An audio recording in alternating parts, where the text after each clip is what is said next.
اسلام کی تاریخ کا وہ سنہری دور جب ایک چھوٹی سی قوم نے اپنے جذبے اور ایمان کی مدد سے دنیا کو بدل کر رکھ دیا۔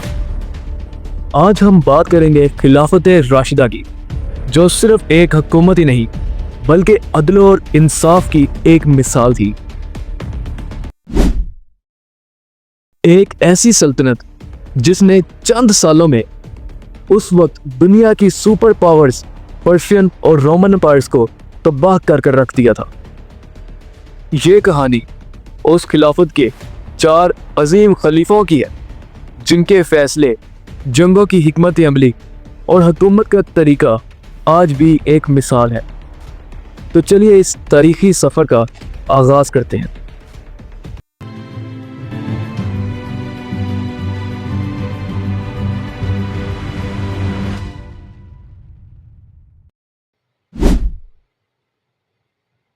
رسول اللہ کی وفات کے بعد ایک بڑا سوال سامنے آیا کہ اب امت کی قیادت کون کرے گا۔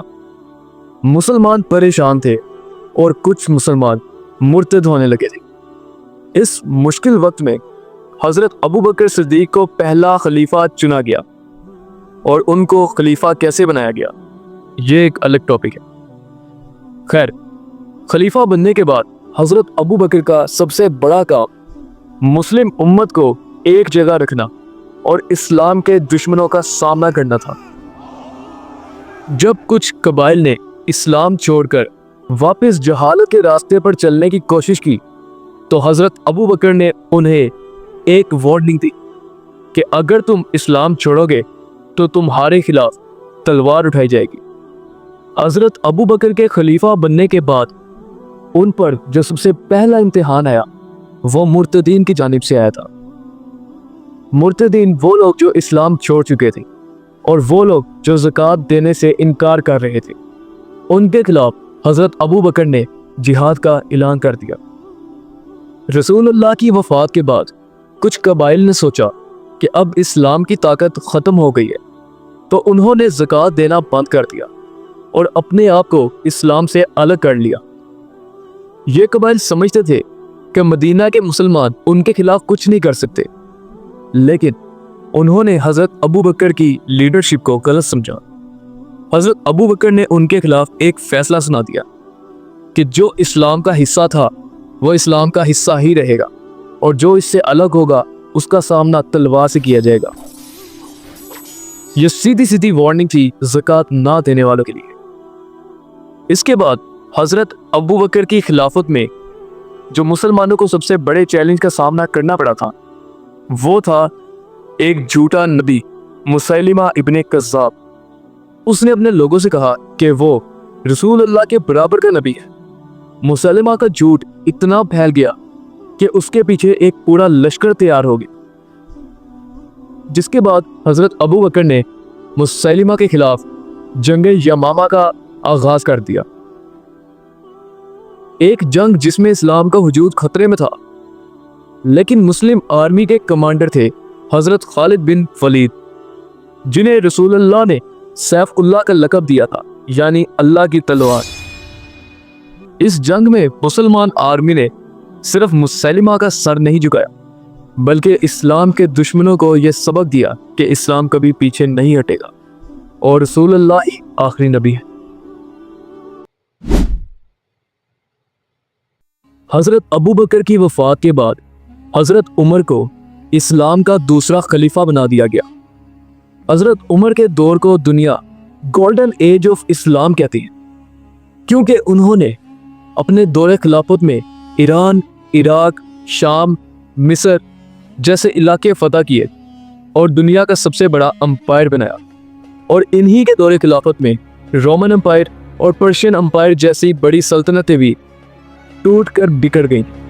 لیکن ان کا سب سے بڑا کارنامہ حکومت کرنے کا طریقہ تھا۔ ہر شخص کے لیے انصاف تھا، چاہے وہ غریب ہو یا امیر۔ انہوں نے بیت المال کا نظام بنایا، ہر شہر میں ایک قاضی کو اپوائنٹ کیا گیا اور لوگوں کے حقوق کا خیال رکھا گیا۔ کہا جاتا ہے کہ حضرت عمر کے دور میں کوئی بھی بھوکا نہیں سوتا تھا، اور اگر کبھی ایسا ہوتا تو وہ خود اس چیز کی ذمہ داری لیتے۔ पुलिस का महकमा, जज का महकमा, ये सब हज़रत उमर ने ही कायम किए थे। जंगे कादसिया और जंगे यरमूक उनकी फतूहात का सबसे बड़ा सबूत है। उन जंगों में उन्होंने सिर्फ दुश्मन के सर को नहीं झुकाया, बल्कि मुस्लिम आर्मी को डिसिप्लिन और स्ट्रेटजी भी सिखाई। उनकी हिकमत अमली आज भी हर मिलिट्री लीडर के लिए एक मिसाल है। और कहा जाता है कि यहूदियों का यह कहना था कि अगर हज़रत उमर इब्न खत्ताब 10 साल और जिंदा रह लेते तो पूरी दुनिया में सिर्फ इस्लाम का परचम लहराता। हज़रत उमर की शहादत के बाद हज़रत उस्मान इस्लाम के तीसरे खलीफा बने।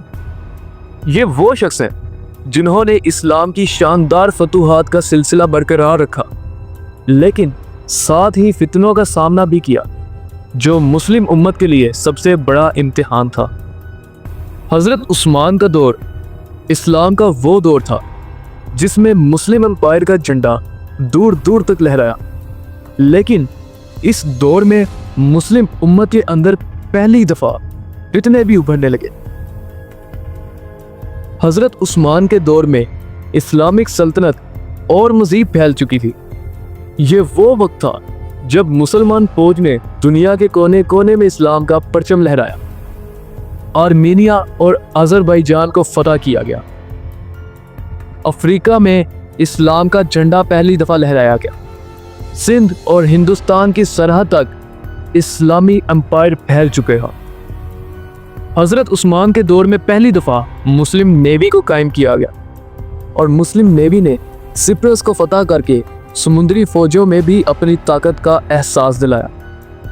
हज़रत उस्मान के दौर में ये सब फतूहात सिर्फ जंग के ज़रिए ही नहीं, बल्कि सुलह और इंसाफ के ज़रिए भी हुई। ये इस्लाम का वो दौर था जब लोग खुद इस्लाम की रोशनी में आ रहे थे। हज़रत उस्मान का सबसे बड़ा कारनामा कुरान पाक के नुस्खों को एक जगह जमा करना था। उस वक्त मुख्तलिफ इलाकों में लोग कुरान पाक को अपने मुताबिक अपने तलफ़्फ़ुज़ से पढ़ते थे। इस चीज़ का ख़तरा था कि कहीं कुरान पाक के लफ्ज़ बदलने ना लगे, जिस वजह से हज़रत उस्मान ने एक कमेटी बनाई जो कुरान को एक नुस्खे में जमा करे। ये नुस्खा रसूल अल्लाह के वक्त के असली कुरान पाक के नुस्खे के मुताबिक था। इसके बाद इन तमाम नुस्खों को मुस्लिम मुल्कों में भेजा गया और बाकी मुख्तलिफ नुस्खे जला दिए गए ताकि कुरान एक ही शक्ल में रहे। ये काम आज भी इस्लाम का एक मिसाली काम माना जाता है। लेकिन हज़रत उस्मान के दौर में फितने भी उभरने लगे थे। ये फितने मुस्लिम उम्मत के अंदर पहला बड़ा इम्तिहान था। बैतुल माल का मसला।